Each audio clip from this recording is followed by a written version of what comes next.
right, all right, all right. Where is it? I think it's that button. Hey there, friends. Oh, boy.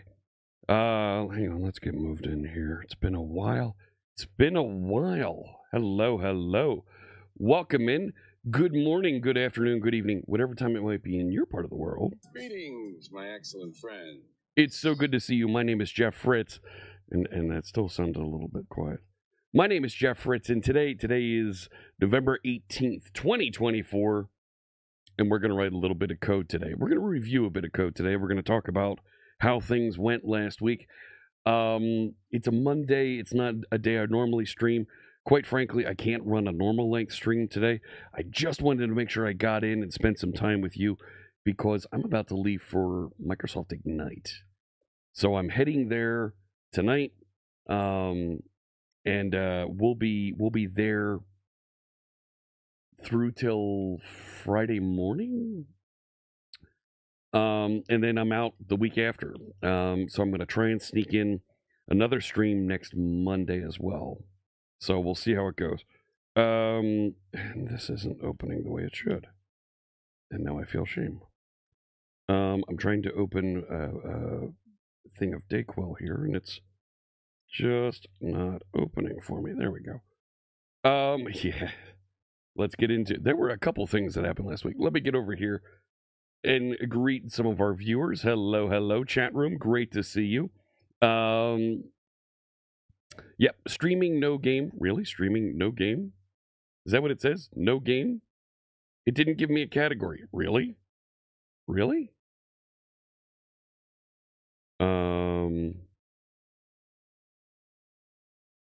Software and game development. Why didn't it pick that up? There we go. All right. Weird Beard Dev, happy Monday to you. Robert Steffen, hello, good evening to you. Thank you so much for the welcome home. Arcturus Sadiablo, hello. C Sharp Titan, how you doing there? It's been a while since you've been able to catch a live stream. Holidaying in Taiwan. Very nice. You'll be visiting Europe for 6 months, and it's good being retired. Oh, enjoy that. Have a fantastic visit to Europe. I think there's some friends here in chat that might know a thing or two about visiting Europe. Null Sheffa with a big wave there. Warm Peas, hello to you. Happy time zone to you, Napalm Codes. I hope I'm recovered from another fantastic .NET Conf. No, not recovered. Still working through things, and we're getting ready for Microsoft Ignite starting tomorrow. I'll be at that event. Jay's here on YouTube. Hello, you enjoyed the conference? That's great. 1 second here. 1 second. I have a little bit of a cough I'm trying to fight here. Robson Praviato, hello, hello. How was my week at .NET Conf? Busy. Very busy. So, when I go out for .NET Conf, I fly into Seattle and take a car, take an Uber out to Microsoft campus. It's about half hour, 45 minutes outside of town. And, hi. I guess I left BattleNet running, and we don't need to hear that. Thank you so much. Goodbye. And the thing is, it's a 6-hour flight from here. And when I get there, there's a 3-hour time difference in the negative. So, if I leave at 6 p.m., to me, it feels like it's midnight, but it's actually 9 p.m. So, flew in, arrived, and I landed there, and it was about 10 p.m. local time. So, there's nothing to do on day one. Go to bed, wake up the next morning, run to the studio, and it's Monday, and we're getting ready for the event. And it's all dot the I's, cross the T's, and make sure everything goes right. Here's the thing. When you do planning for a conference, for an event, for any kind of a big project, right? There's two types of planning you do. You do strategic planning. That's the things about, hey, what exactly do we want to put into this project? What do we want to think about? What are the high level topics we want to do for an event? What are the things we want to integrate with? How are we going to work with our partners, organizations? What topics are important for us to cover? What technology what products, not just are we sharing, but do we want to make sure we have good demos for and get those folks set up? So on and so forth. Talk to our designers. All of those are strategic things that help affect the tactical planning of the actual day of delivery and hands-on. We're making this thing happen. And tactical planning starts about 2-3 weeks ahead of the event. Strategic happens 6 months ahead of the event. We'd been done strategic planning, and we're in tactical planning mode. And tactical planning is more or less when it comes to an event where you can't reschedule this thing. A project that you're delivering a software package, if push comes to shove, right, you can delay by a little bit. You can change your release date. You could do other things like change the content that's being delivered. You can pull back a little bit, and you're going to ship things as an update afterwards, right? You can draw lines and change exactly what you're shipping when it comes time for strategic planning. Tactical planning. With an event, not so much. There's a day and time that this thing is starting, and the clock is ticking. And that's how it is on Monday morning before the Tuesday start of .NET Conf. Folks are running around, hair's on fire, make it happen! And hats off to the production team. Incredibly professional, getting stuff done, making it work.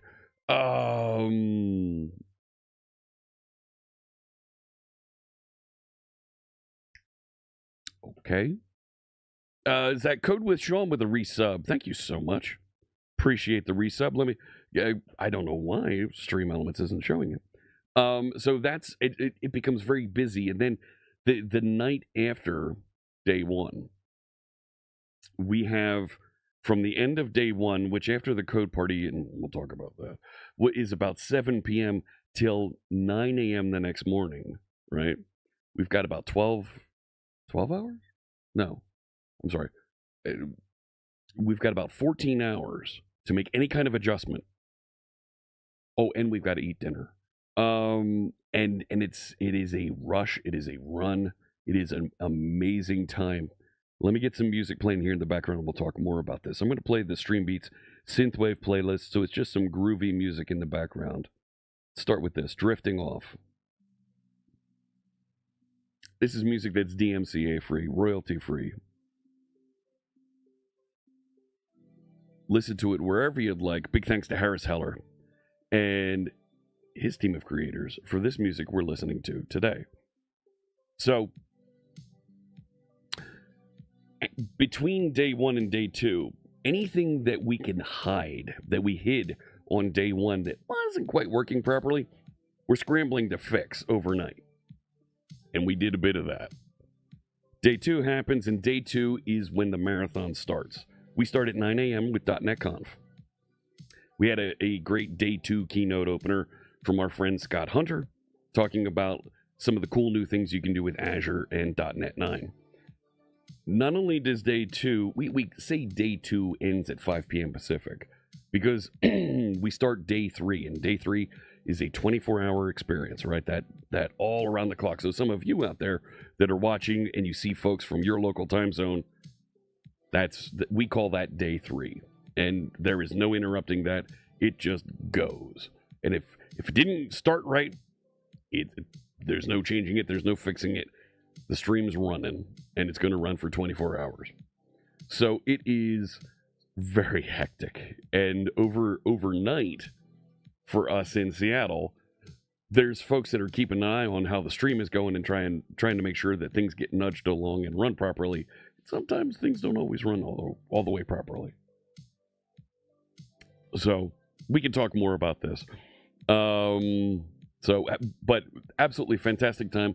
But it is a heads down bull rush week where we're just getting stuff done. And I tell my managers, my leadership, .NET Conf is my Super Bowl. We plan and prepare for that. We want to make sure we deliver a great show, that it sounds like you folks enjoyed. Some of the folks out there on social media, on some of the YouTube influencers, they enjoyed as well. So glad to hear that, and really happy to share that. This is the gift hat. We'll talk more about that. Yesterday was your birthday, Ames Backend. Congratulations. Happy birthday to you. How you doing there, Juan Van? Hello, hello. They're looking to take the good meds off the shelves. Yeah, they do that. CTI Geek is here from Virginia. How you doing there? Surly Dev. How do I feel about how .NET Conf went? From Surly Dev's perspective, it was pretty slick and well produced. The only downside I can think of was the Twitch feed fell off. For 14 years, we've run .NET Conf in one way, shape, or another. And every year for the prior 13 years, something has gone wrong on day one or day two. We've literally had hardware meltdown. We've had a fire. We had a speaker pass out on stage and hit her head.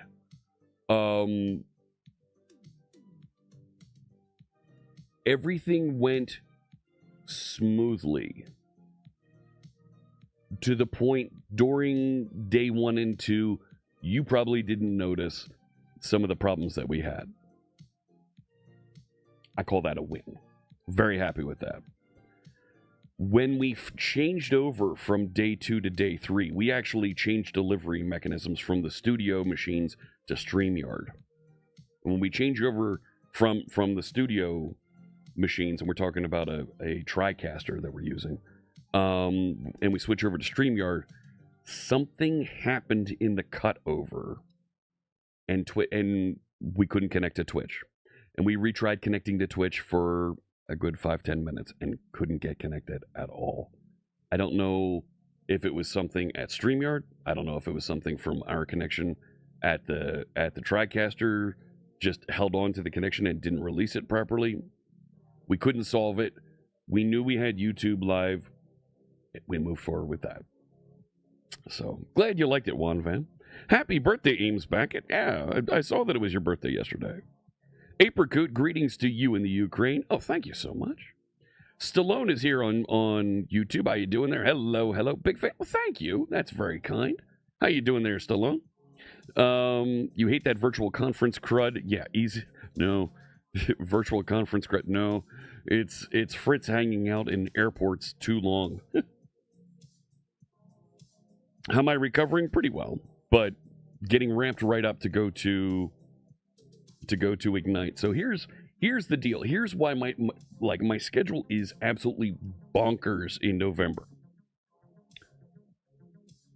Last weekend, not this past weekend, the weekend prior, so 2 weekends ago, went to a Penn State football game. Loved the Penn State football game. Literally left right from it and went to .NET Conf. The next morning, right, so football game was at 8 o'clock, ended American football to those folks outside the States. American football, not International Association football. The next morning, went to the airport, got on the plane. When I got to the airport, they told me they didn't have seats for me on the flight. Like,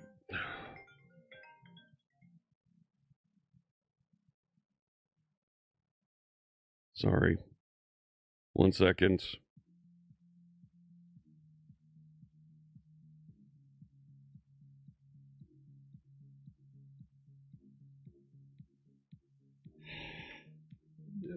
Just keeping an eye on things here. So they told me they didn't have seats for me on the plane. Turns out when I placed my reservation, the the travel agent didn't reserve my seats. Booked the flight, but didn't reserve my seats. So I ended up with the last seat in the back row. Like, okay. So I quickly went and double-checked all my seats up to and including the flights this week. Flew out. I was in Seattle for the week. Came home Thursday night into Friday. Took a red-eye. Friday morning, drove out to West Virginia to see my other daughter. Went to that football game, and they lost badly. It was an ugly loss. Drove home yesterday. I'm here this morning. I fly out later this afternoon for Chicago. Come home Friday morning, head back to West Virginia for the last football game of the season. Come home, get on the train to New York City. That's next Monday. I'm in New York City until Friday morning. Come home, get in the car, drive back to Penn State for the last football game of the season. It's a lot. So, we're balancing, we're juggling things here. We're sneaking in and running a stream when we can. So, hey, Reg9K, hello. I did look pretty tired. So, at the end of day 3, we had literally been up. Yeah. So, day 1, we reported to the studio at 6 a.m. That meant we were up at 5 a.m. I actually woke up at 4 a.m. to try and fix some things in TagzApp. We're going to talk about those today. The next day, right, and then I was up until 11 that night to work on some stuff to get done and get fixed and in for TagzApp on day 2. Didn't get it working. Woke up early, needed to be at the studio for 7 a.m. for day 2 of the event. Woke up at 6 a.m., wrenched on some things, couldn't get it working, showed up at the studio at 7. They're getting stuff ready. We've got about 2 hours till showtime. Got it fixed and running at 7:45. And it was amazing. And you saw it if you watched day 2 of the event. And I know our friend, the bald-bearded builder, I saw him there. You felt what I fixed coming into, and we'll talk about Oh that. my. Well, thank you so much. Hello. Oh my, indeed. So I was wiped. Just wiped. And day 3, so we show up day 3, and I have badge access to the studio in the building. We get there, and I'm the first person to show up because we're only doing a broadcast on day 3 from the auxiliary studio, and it's all going through StreamYard. So we don't need all the sound engineer and techs and folks. And we get there, and we show up, and we go to badge in, and my badge doesn't work. So quite literally, we found a conference room down and around the hall, and we set some folks up there, and we started broadcasting from over there until security would activate my badge and let me in. They deactivated my badge because I hadn't been in the studio in a year. Like, I get it. We thought we asked for it to be reactivated, and it wasn't processed. So I was quite tired. Hey, so Bald-Bearded Builder, great to see you. From your perspective, .NET Conf did great until around 6 p.m. Wednesday, but it seemed to get better by 6:30. Was there something going on during that time? You watched 30 minutes of day 1 and 2? Fantastic. Yeah, I know. I saw that it was your birthday. Ames back. Indrak, all the .NET presenters were super talented this year. Got really inspired. Well, thank you. That's great to hear. Really appreciate that, Indrak. What part of Microsoft do I work in? The .NET part. You can see my bio in the About section below. It's like a feature. That's right. Thin Dolls here. Hello. Code with Sean says, having done audio production work for the church, if the congregants don't notice it, they know him well. Exactly. So, almost Thanksgiving. We're getting there. Hey, Fujilama. Hello.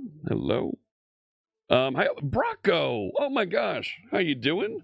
I'm doing pretty good. I've been out your way a couple times here, driving back and forth to West Virginia, and I almost get to Pittsburgh, and then I make a left and go south into West Virginia. Hope you're doing well. Great to see you. Your birthday's the 17th. Oh, happy birthday, Apricot. Hey, Manoj, good morning to you. Reminds you to work on strengthening your immune system. Yes. Get your shots, your flu shot, your COVID shots where applicable. Yes, and yes. Travel agents, I know. That's right. Little Bobby Tables is here. Let me see here. Have I considered saying no when the kiddos tell you they're moving out of state? No, I haven't.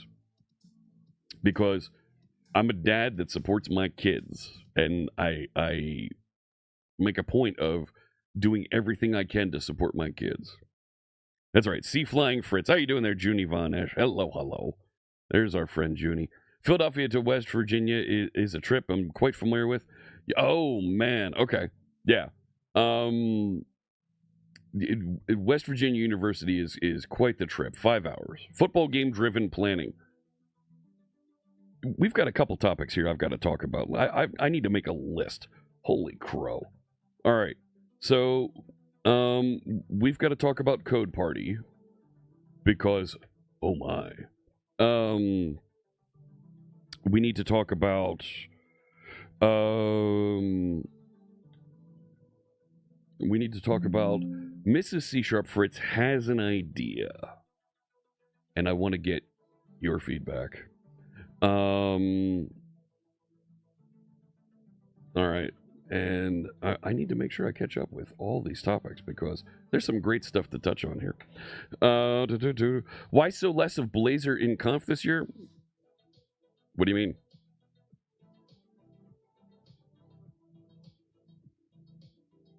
There's other topics that were our pillars for the event. There weren't significant updates to Blazor this year.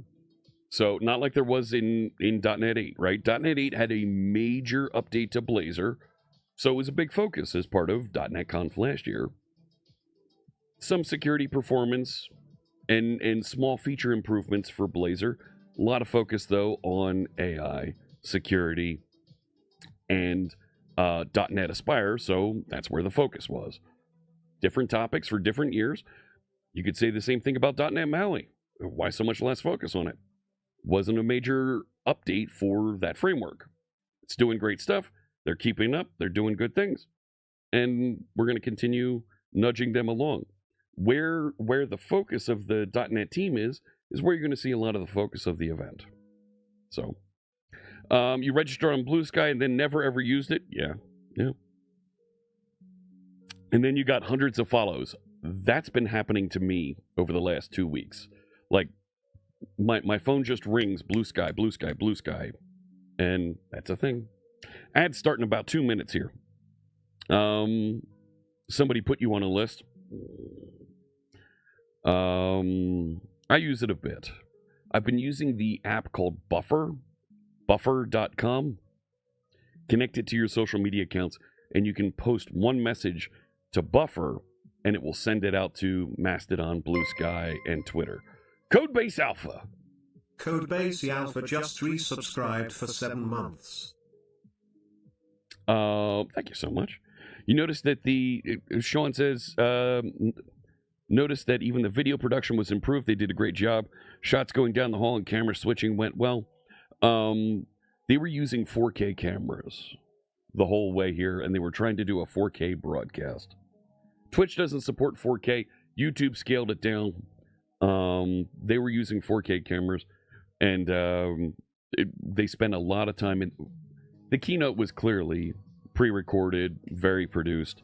Some folks were saying it was a little overproduced. It worked well for us. I'm happy with how it was received. Hey, lanky Scottish nerd. Hope I'm doing well. I am. Thank you. You found one of the most interesting sessions was one you weren't going to watch. Pay attention to. The one where the guy from Belgium was talking about his home solar panels and batteries. Yes. Love that stuff, right? Great stuff there. Yeah, there were like 10 things about Blazor. Like if you go back and you search, there's a bunch of Blazor content. And it picks up. Warm Peas with the resub. Warm Peas just resubscribed for 19 months. Woo C Sharp Wave. Thank you so much. And that's going to open up a hype train. We've got 445 on level 1. Thank you so much. You've a bunch of folks finally abandoning Twitter in favor of Blue Sky. Yeah, I'm seeing a lot of that. There could be a Blue Sky list for .NET Conf, other Microsoft cons. You're not wrong. Not wrong. Hype train is rolling on. Keynote was great. Some people believe James was not reading cards while walking. He did have a bit of his script memorized, but I'm not sure how much he was reading a script. Just CTI Geek with the resub. Thank you so much. 20 months with us. I'll be making donations to the Raspberry Pi Foundation's Blasai for 27 months. Resubscribed for 27 months. Thank you so much. On to level 2 of the hype train. If we get to level 3, I'll kick on party time here. You ended up on a Blazor list from a shared friend, so legit? Yeah, legit. So, will Buffer add some kind of watermark? Nope. Nope. There's a limit to how many messages you can post through there on the free tier is all.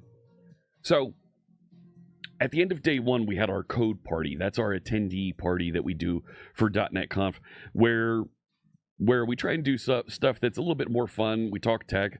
We share some information about the partners that are presenting, and generally have a good time chatting, hanging out with you, and give away some prizes, right? Like, everybody likes that. So we're going through and we're doing the thing and delivering, and I had 20 some sponsor reads to go through, and we had 45 minutes. Now, the studio space that we have is maybe the size of a small apartment, a small flat.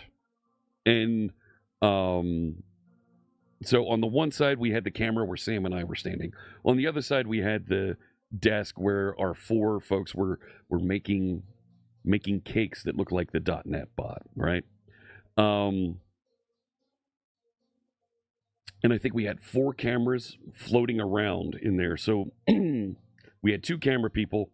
We had stage manager. We had an a technical director sitting outside in the booth. We had DD helping out coordinate a little bit of the game and finding the winners from the raffle. And here I am on the one side, kind of coordinating all of it, and it's going back and forth. And it felt very much like what we do here, coordinating and running a live stream, and there is just chaos going on all over the place, and you're trying to make sure that everybody's got a piece of something that's interesting and fun that's happening. And we got through, and we got to about 7 minutes left, and I still had about 10 sponsors to read.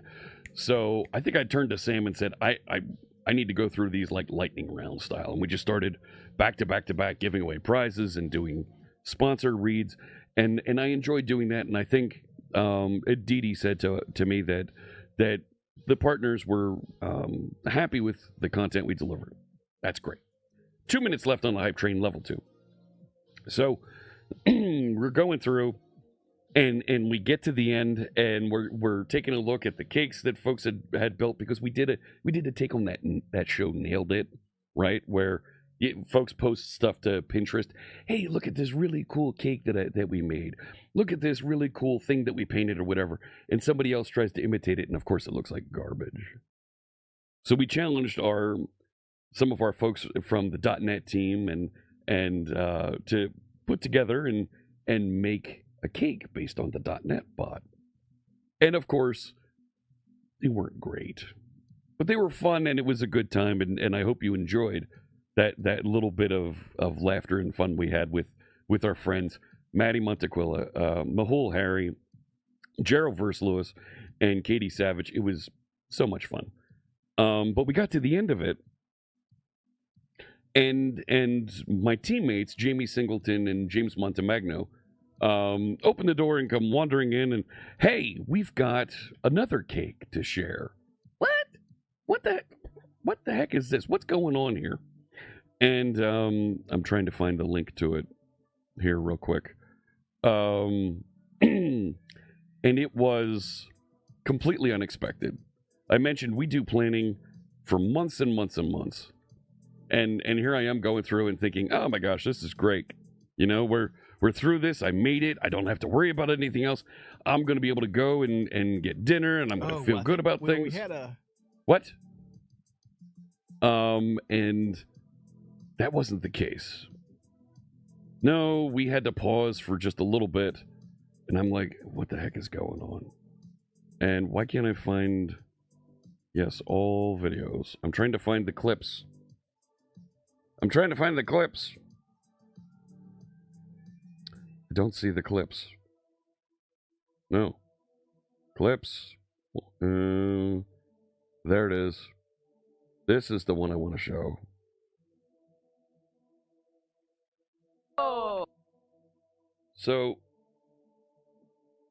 fortunately, I happen to know some folks who know a thing or two about clips. Let's head over to the full screen. Here we are. This is .NET Conf. There you go. You see Maddie and Mahul, Katie and Gerald, and they're working on stuff. And there's Sam and I. And we're in front of TagzApp. You see TagzApp running in the background there. And all this happens. Oh. Those are amazing. I heard those it's are absolutely amazing. But we have a special cake for Jeff. What? We have a special cake for you, Jeff, because I heard it's your 10 year. What? Oh my gosh. Yeah, I'm 10 years with Microsoft this month. Thank you.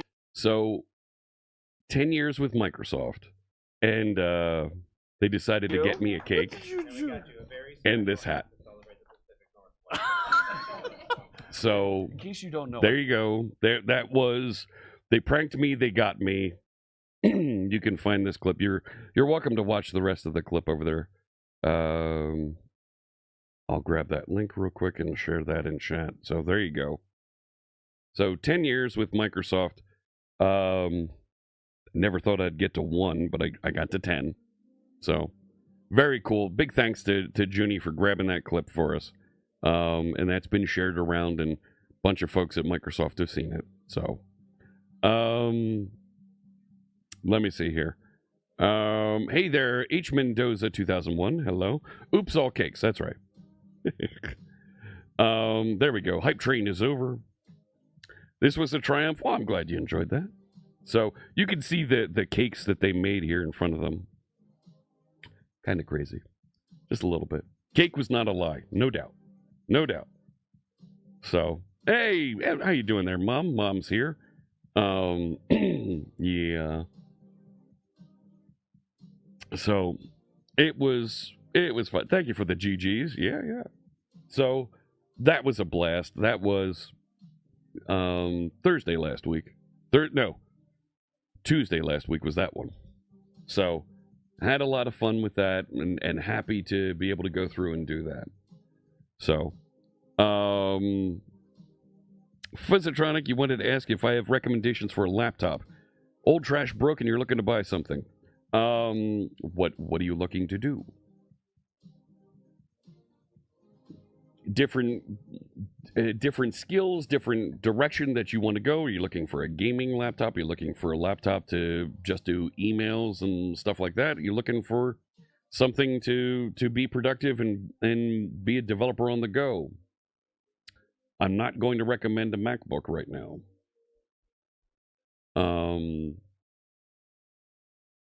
Depends on what type of programming you want to do. If you're not programming for iPhone or iPad or Mac, I would lean away from a MacBook because it's expensive and you're not going to get the bang for the buck. You can do more with a lesser device.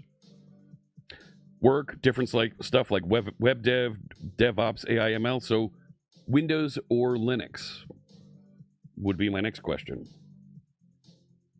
If you're straight Windows and you're not going to do anything else but Windows, then I would absolutely take a look at one of the latest machines from. I lean towards Lenovo. If you're open to using Linux, check out the K-Focus. If you're okay with dual booting, check out the K-Focus.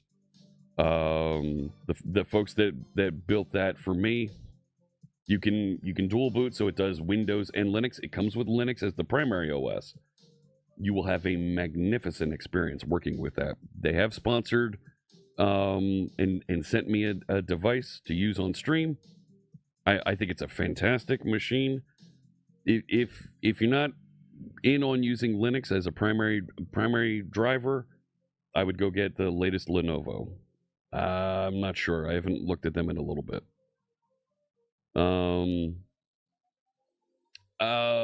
Yeah, it might be difficult to ship a K-Focus to you in the EU.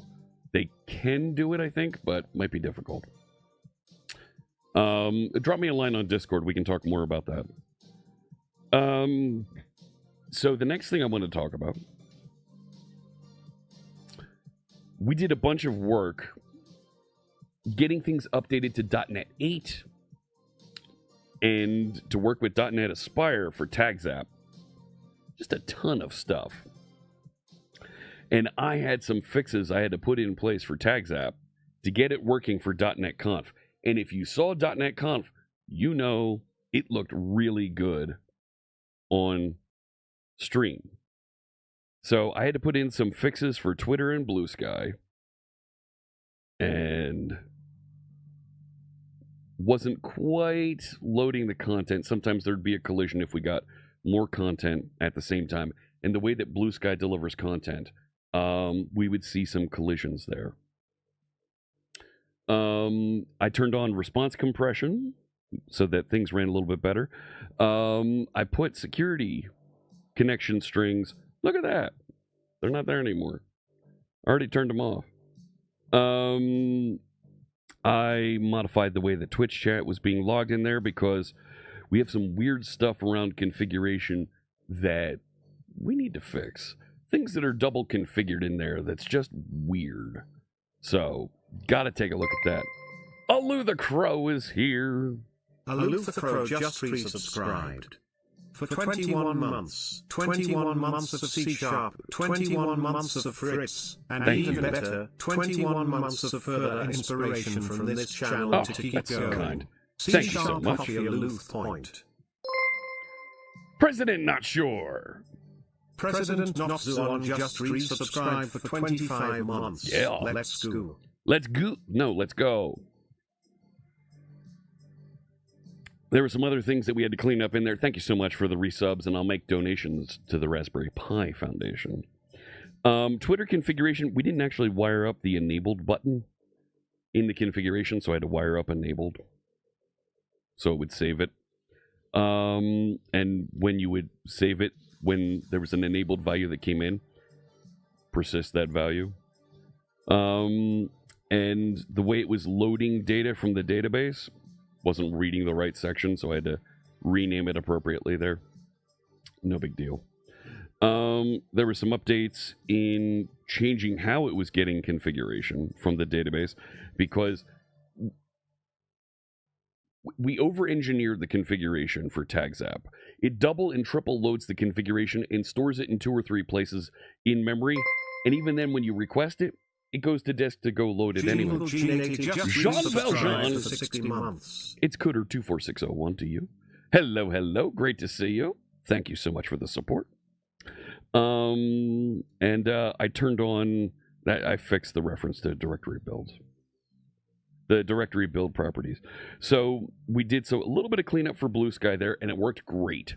Day 1, we had Twitter and Blue Sky interactions in there, and it was fantastic. Folks were genuinely surprised that .NET Conf was supporting Blue Sky. Loved that. Loved that. And we got a lot of interactions from folks on Blue Sky connecting in and participating in .NET Conf. I still couldn't get YouTube working. And YouTube chat, it broke me. That's what I got working at 7:45 in the morning, just before we got started at 9 a.m. On day 2. We got YouTube chat working, and I was so thankful we did because there was so much activity on YouTube where the other platforms, so we were connected to 6 platforms with TagzApp. We had Twitter, Mastodon, Blue Sky, Twitch live chat, YouTube live chat, and we had a custom feed coming in from the website. We had a little text box on the website. You could key in a question, and it would get dropped into a queue. We'd read from the queue and put it onto TagzApp. Fantastic. Really happy about that. But getting YouTube working, all the things that we had done to make it so that you could log in with your Google account and have it go identify your keys and connect and show, none of that worked. The identity provider wasn't providing the appropriate keys that I needed to connect and read for that logged in user their YouTube channels and go find the appropriate content. Just wasn't there. I was in a panic. Oh man, was I in a panic. That's right, Terry. Alu, you were surprised Microsoft supports .NET Conf? Why were you surprised? We're talking about running .NET Conf 2025 already. We're working on that one.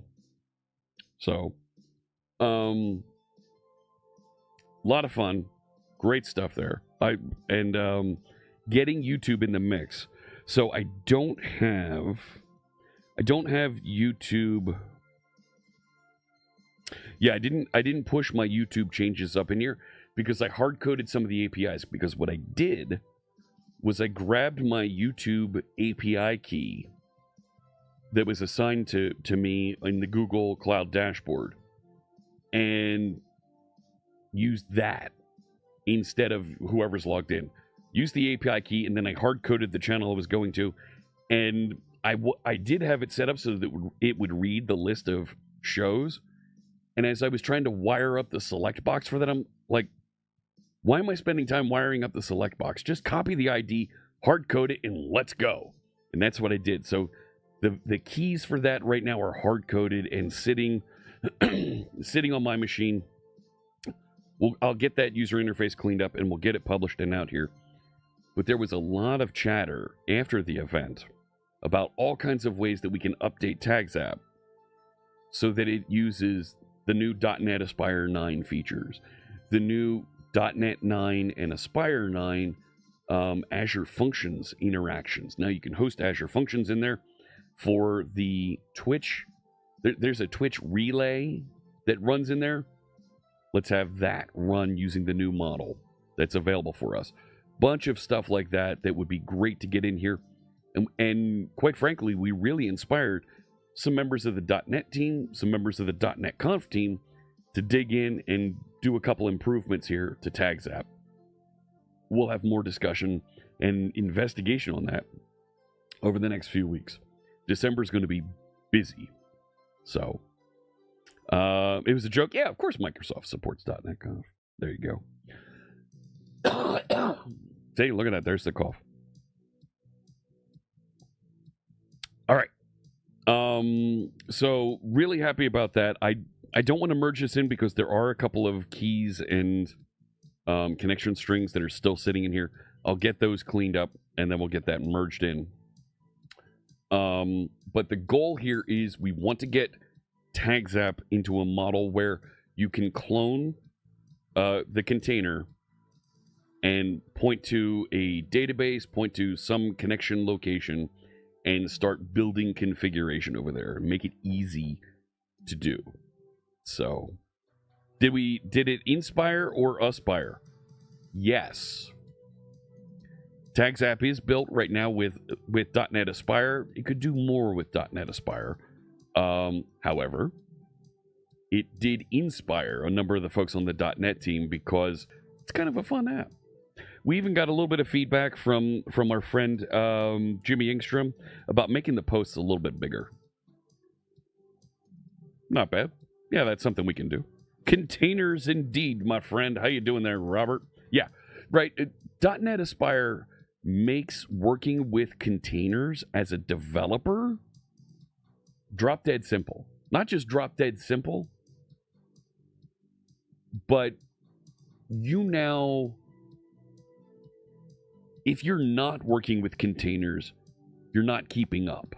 It's not just you're not keeping up, you're not doing the modern thing, you're being left in the dust with the way .NET Aspire helps you with not just putting your application in a container, and notice I didn't say your .NET application, putting your application in a container. And then when you want to attach those various services, whether it's a Postgres database, a Redis cache, a RabbitMQ service, what have you, you have a clear syntax that you can use to add those in, but you don't just get a container that's installed and goes and runs. You get all the telemetry and metrics that go with it. All that stuff that you want to wire up, you need to wire up, but it's a pain in the neck to wire up. It's already done for you. So whether you're building with Node or Python or .NET, because we've got great tool sets for those right now to integrate. You can use anything and integrate.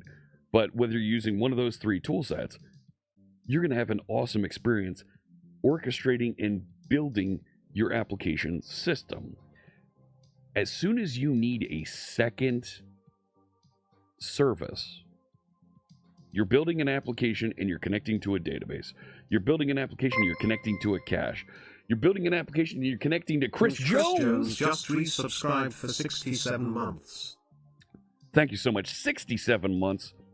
And I'll make another donation to the Raspberry Pi Foundation. If you're connecting to anything else from your application, .NET Aspire can facilitate that and make it easier for you to coordinate when it comes time to deploy. Yeah, connecting to Chris Jones. It's a very long connection string. Very long. You can use Podman. That's right. So it became so complicated. What became complicated, Terry? How can we help out there? So, yes, Surly Dev. The preference is Docker. Fairy Wings is here. Hello. Fairy Wings just resubscribed. For 73 months. 73 months. Oh no. Oh no. She got me.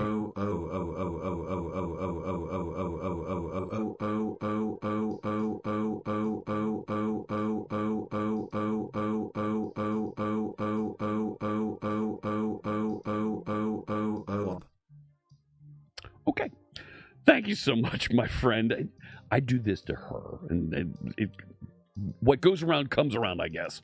Thank you so much, and I'll make another donation to the Raspberry Pi Foundation. Containers? Oh, we can get you straight here. Oh my. Yes, oh my indeed.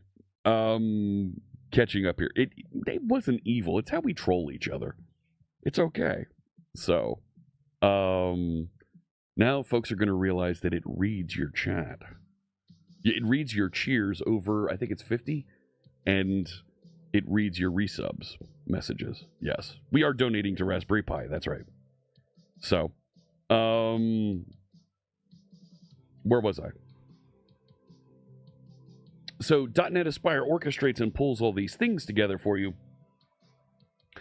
And really, the containers are a thing. Holy crow, Thindall!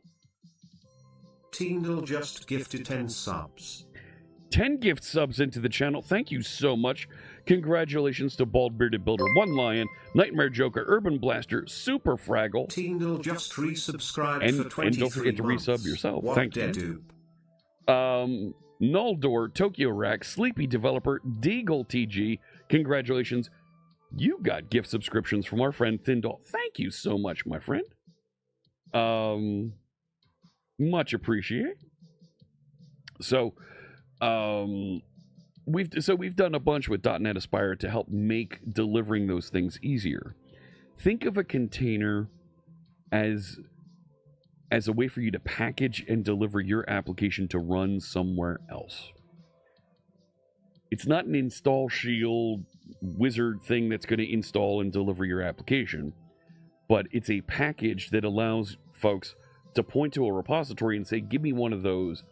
It opens and it runs in a sandboxed environment that has exactly the features your application needs to run. At its simplest, that's how I would describe a container. There's levels of virtualization and how processor and memory are shared and all that. That's stuff that you should know. Don't have to worry about it. It's isolated and it runs effectively. It isn't, but it runs effectively like a virtual machine in an isolated space on a larger machine. You're seeing me present this stream. My bot is actually sitting here running inside a Docker container right there. Because the bot is an application that runs and it acts a little bit like a web server. So it's, oh my gosh. Hey, Lily. Lily Nakatriono just resubscribed for 36 months. 36 months. Good morning. 3 years with us, Lily. And I'll make another donation to the Raspberry Pi Foundation. They're helping folks everywhere get access to little Raspberry Pi devices so that you can build and get into software development and hardware. And of course, they run coder dojos and make educational material for available for kids, for folks that are early in their career. all around the world. Thank you so much for the support. So, where was I? Yeah, so that's what a container does. .NET Aspire helps to bring those together, connect them, and make them work together better. That's a thing.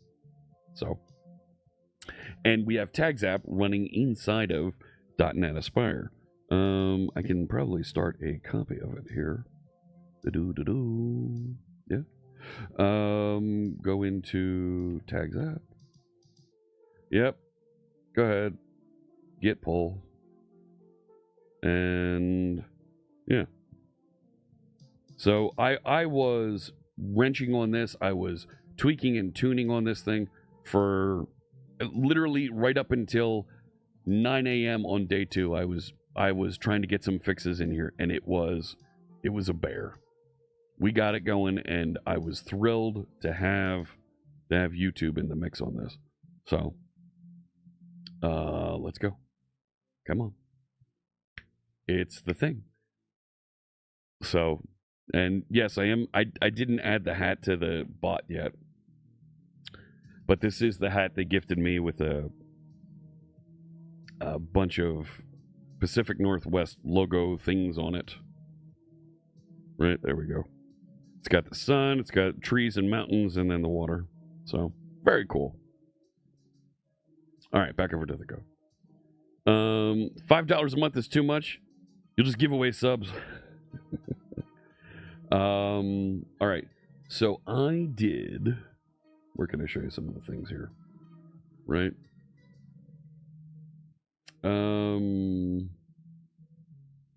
Yeah, there was a bunch of updates that I did inside. That's YouTube chat configuration. The YouTube provider. Yeah, this isn't the updated version that's out on the other machine. I hard-coded a bunch in here so that instead of it trying to get... Where'd it go? Here. See how it does this authorization flow? Right? It's trying to go and say, who's the logged-in user that we're going to connect in with and go get their YouTube channels. I just hard-coded the API and the channel that we were going for. And I had to fix how it was fetching data in here so that it was using the API key. It was a mess, and it worked. Is the stream hitching for you? I haven't lost any frames. So, it might be you, Dr. Cox. Let's see, what else did we do? So, updated that. I did some little things with the presentation. Yeah, site CSS.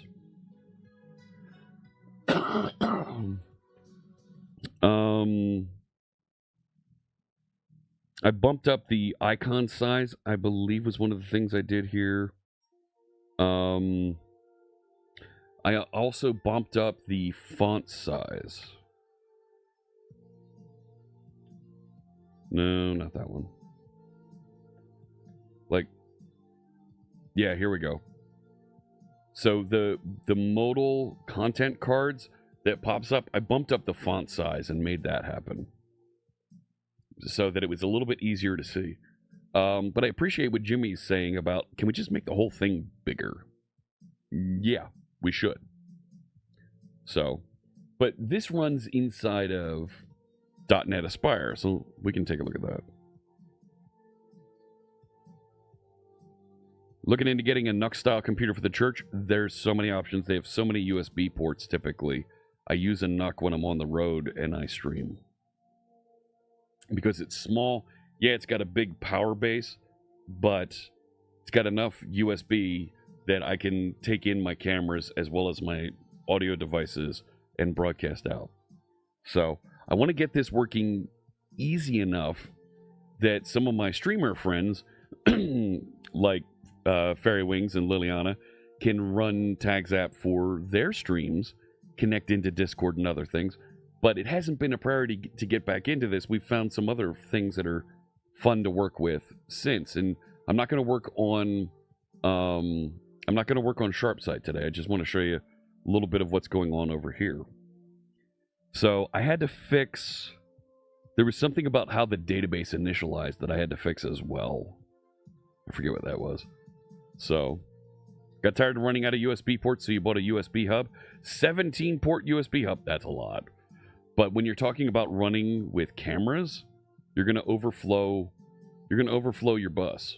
That sounds dirty. That sounds dirty.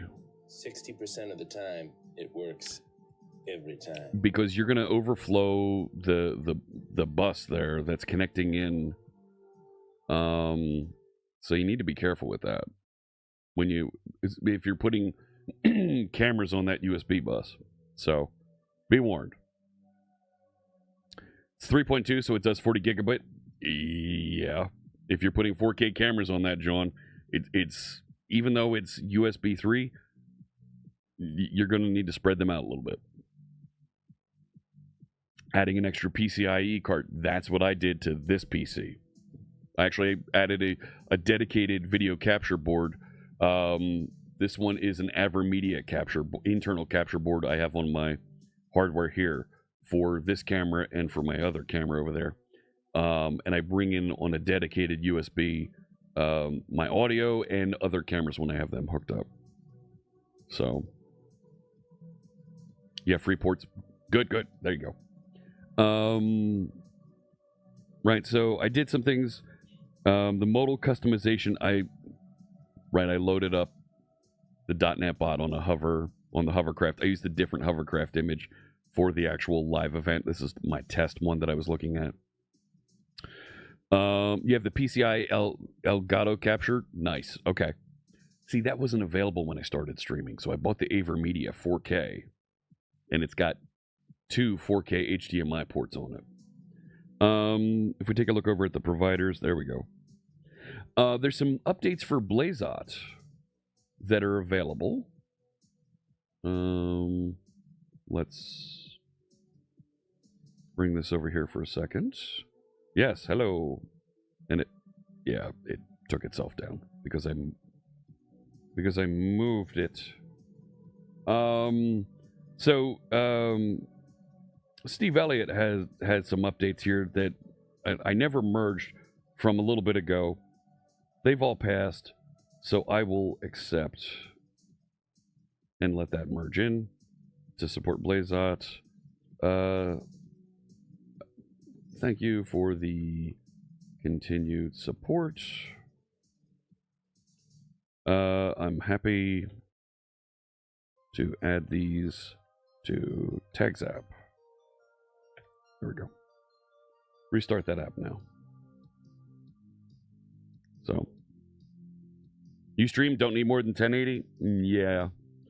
I use the 4K for recording. So, yeah, the capture card takes HDMI input. Yep.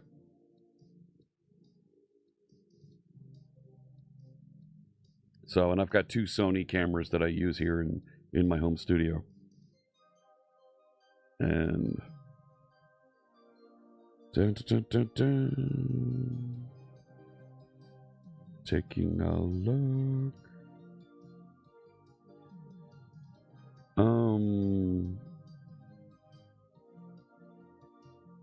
Where's the app? There it is. So we should start to see some of the messages here. There we go. Including Twitch. There you are, friends. Right? And interestingly, this ran much faster outside of debug mode deployed out to the production space. Mousing over these loaded much, much faster.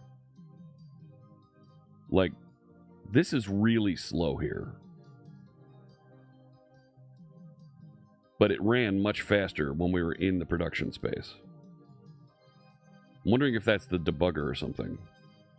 I agree with what Codebase Alpha is saying here. We should make some of the presentation stuff like font size configurable. Totally agree. And I think that's some of the stuff we're talking about, improving here with what Jimmy's suggesting. Where he's going, I think, right now, this is probably about 25 to 30% of the browser. We could probably blow this up even bigger so that it's more like 50%, because the other stuff in the background we don't really care about. So we can make this larger, and I appreciate that suggestion from Jimmy.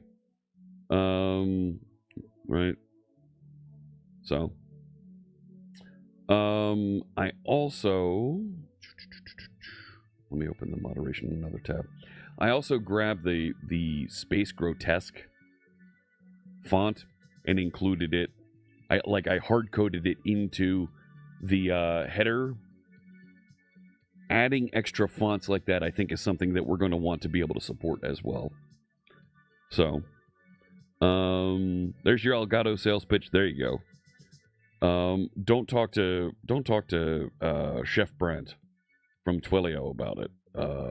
He does not like Elgato at all. And Robert Tables will tell you they recommend using what I use, the Magewell.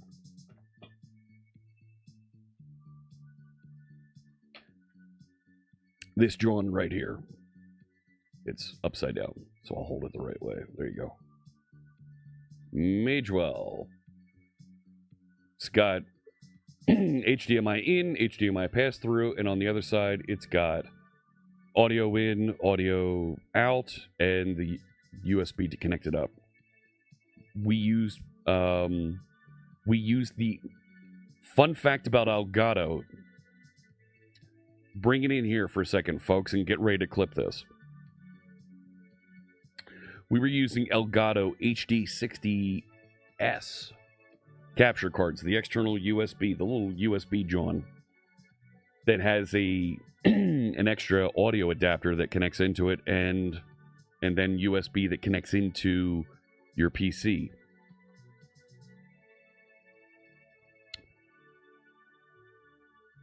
The Elgato HD60S, right? Make sure I get that right.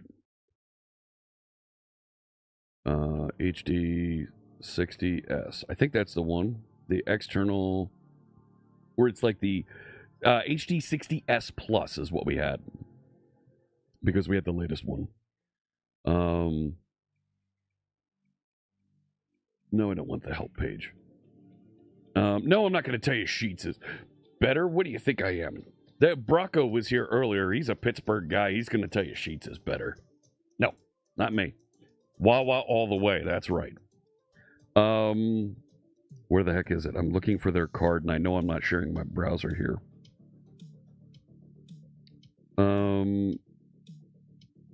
Yeah, capture.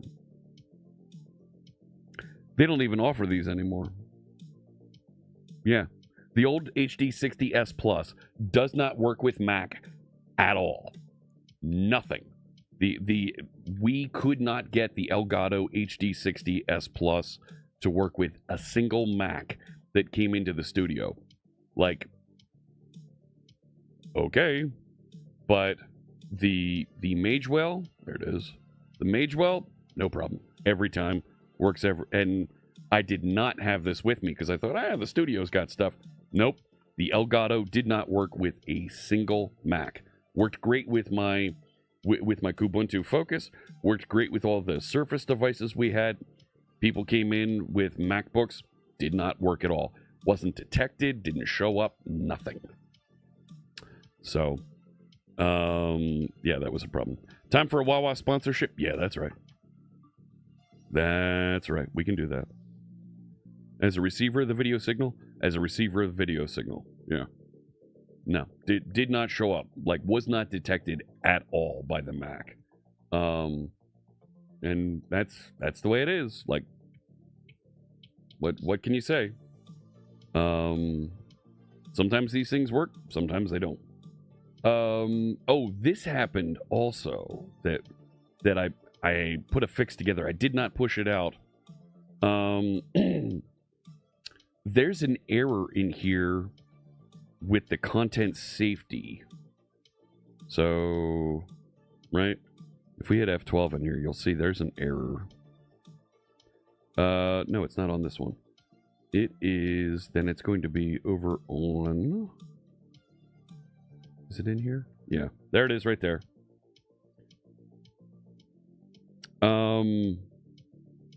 There's an error with the content safety, and it doesn't publish the message to the moderation screen. So you have to refresh. This was one that I fixed, and man, that was a pain in the neck. No, Sheets is not better than Wawa. No, it's not. No.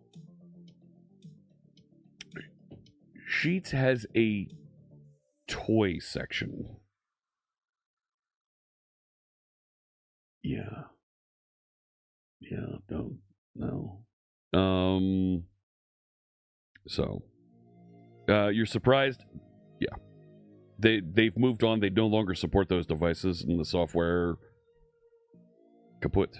It's not available.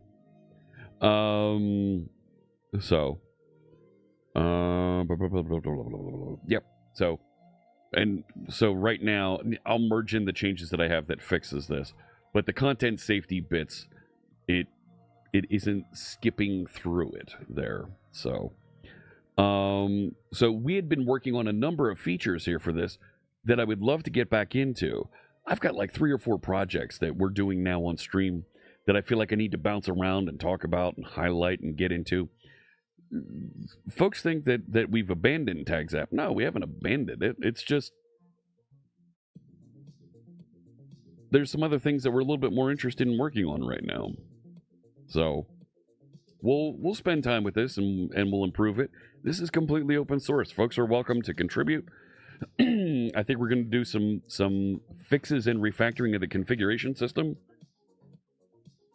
Because take a look at this. Look at this. Look.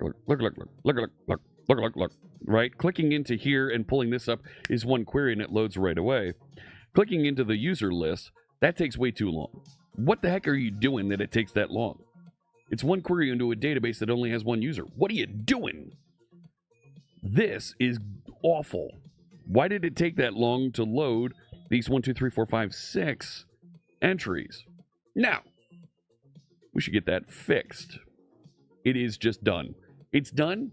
Version 2024.1 works. The version that we deployed and used for .NET Conf worked great. Fantastic. So we'll get there. We built a feature to export messages. Yeah. I'm going to use this to send the message report over to the .NET team so that they can take any messages that folks sent in during the event and respond to them.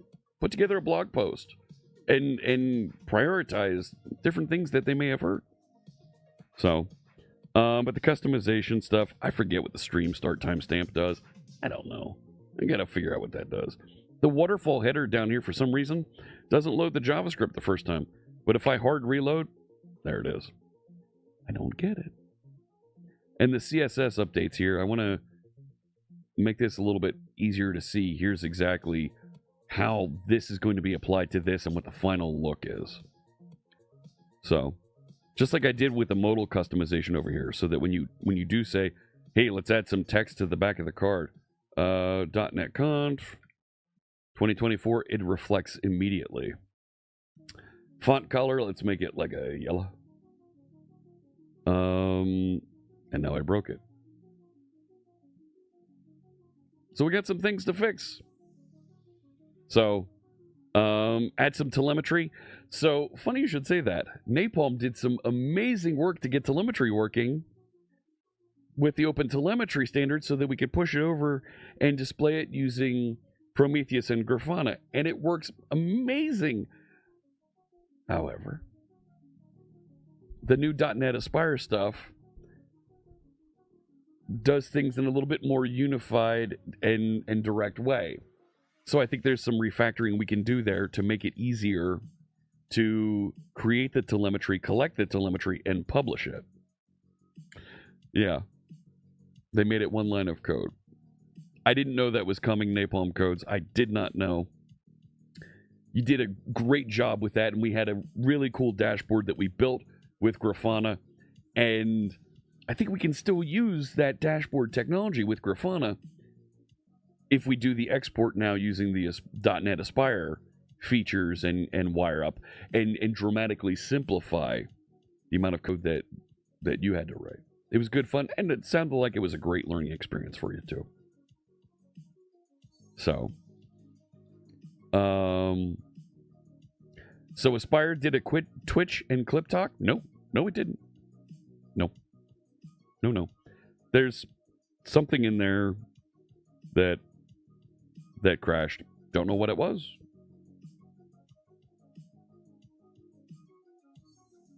And I'm not worried about it right now because I don't have too much time here. Yeah, I don't.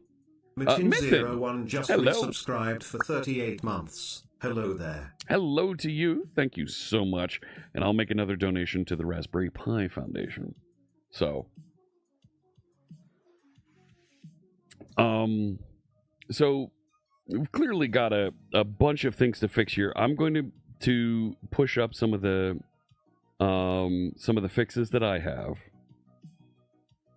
Yeah, connection string names do appear outdated. We got to get that fixed. Auto ignore phrases and links. Add Redis caching. This was a great idea, and we can do it much easier now by using .NET Aspire. I'm not exactly sure what we're going to cache in Redis, but I think it makes sense. And maybe, right, there's some concept of I want to be able to search and go back and look at older TagzApps. Oh, that reminds me. I need your feedback, chat room. Hold on and help me out here, okay? I need you to help me. When .NET Conf started, there were folks asking if there was an open TagzApp board that they could watch. TagzApp is very, in its current incarnation, is very much something that a host, a streamer, somebody who's analyzing data that's going on these various services uses to connect and watch out there. But for an event like .NET Conf, I didn't want to make the dashboard publicly, the waterfall view publicly available, because that would put extra pressure on that system that was running TagzApp to push out those updates to those other viewers. However, is there an appetite for a public waterfall or ongoing chat view of here's what the chatter is going on around the event, the product, the stream, so that folks can kind of tap in and see what else is going on? Hybrid cache would be very neat for that. Yes. So help me out, chat room. Can I do you think we need a public facing view from TagzApp? A net.net win? Yeah. You got to delete all that, YAML? Yeah. Dashboard availability, even without .NET Aspire, was a net win. Yeah. Anytime you can delete YAML is a big thing. Totally. I don't think there's a need for a public view of TagzApp. I think there's an interesting bit of perhaps an embeddable widget that could be used inside of another application that will show a little carousel of some recent messages that were added to the waterfall.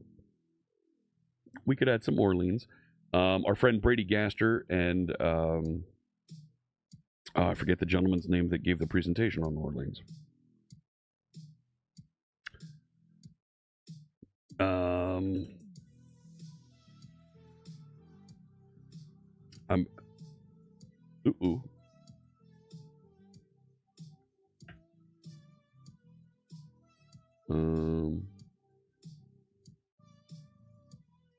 that's a problem.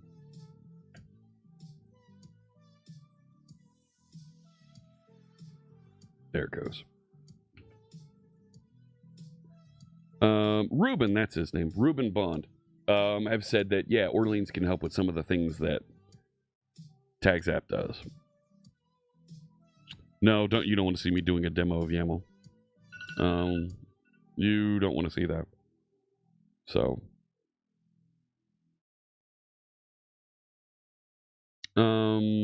but it would definitely be something fun to learn and to drop in there.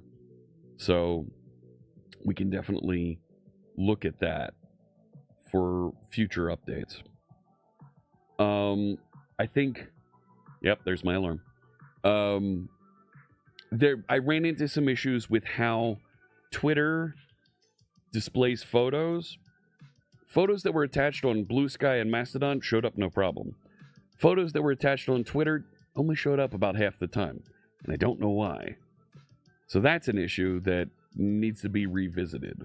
I don't get it, but it was absolutely an annoying thing out there.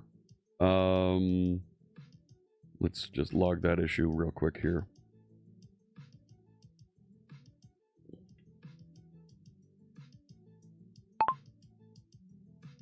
Bug : space. Twitter doesn't always show images that are attached to messages.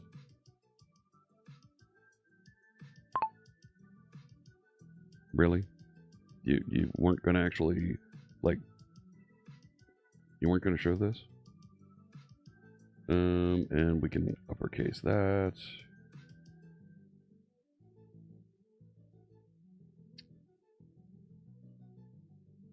No. When loading preview images from the Twitter API, comma, the images sometimes appear on the moderation screen, and sometimes they don't, period. Sometimes they appear on the waterfall screen, and sometimes they don't. So let's make that a bug. There we go. We'll take care of that at some point. We've got it logged. Yeah, Mastodon worked just fine. Widget that lets you post a comment from the .NET Conf website would be handy for those. We had that, lanky Scottish nerd. During the event, we had a widget on the .NET Conf website. Folks could post messages. It went into an Azure queue, and those messages would be loaded into into the hopper, into the moderation panel. So there it is, Azure queue. So this would, here it is, connect to an Azure queue, create the queue if it didn't exist, and every few seconds it would attempt to receive messages from there, turn those into content messages, and turn those into what we called question input model, because there were some things that don't exist when we're talking about messages coming in from someone anonymous on the website. You had an author name, some text. We didn't really have a profile image URI or a profile URI, so I just hard-coded them to Bing. Just to have a throwaway URI there. A display name, a provider ID, and the user's username was whoever the author name was, just in lowercase. So, and the important thing was, here's the text. So, no period at the end. So, yeah. And those messages, so when you saw the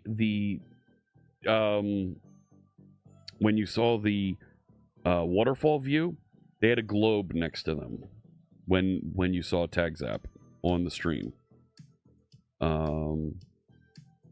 Twitter doesn't exist? No, not really.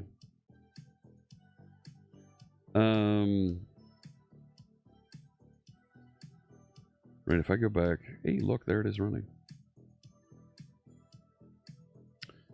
Come on. It's going to pop open another browser here. There it is.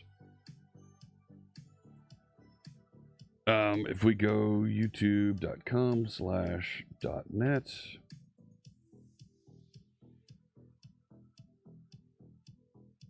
Live. Yep, Student Zone is starting right now over there. So .NET Conf is continuing. There's the keynote. If we get out here, there you go. There's James and Jamie. Yeah, go to theater mode. So it's hard to see back here, but there's Blue Sky. There's the little globe. Twitch, X, right? And I don't see any Mastodon loaded up right now. But as they were going along through the event, you can see. Come on, rewind just a smidge. Nope. So there's a message from X. There you go. But Blue Sky, there's the little globe you can see down there. So it was fun. The day I don't know what happened to day 3. It's definitely recorded. It's definitely out there. So the editor team, literally as we were presenting day 1 and day 2, was editing and getting content ready to go. I don't know where day 3 is yet. So I can tell you that they're working and they were planning to get it released this week. So, but I do need to wrap up there, friends. It's good to spend some time with you today. I wanted to make sure that we did spend some time together. It's broken? What happened there?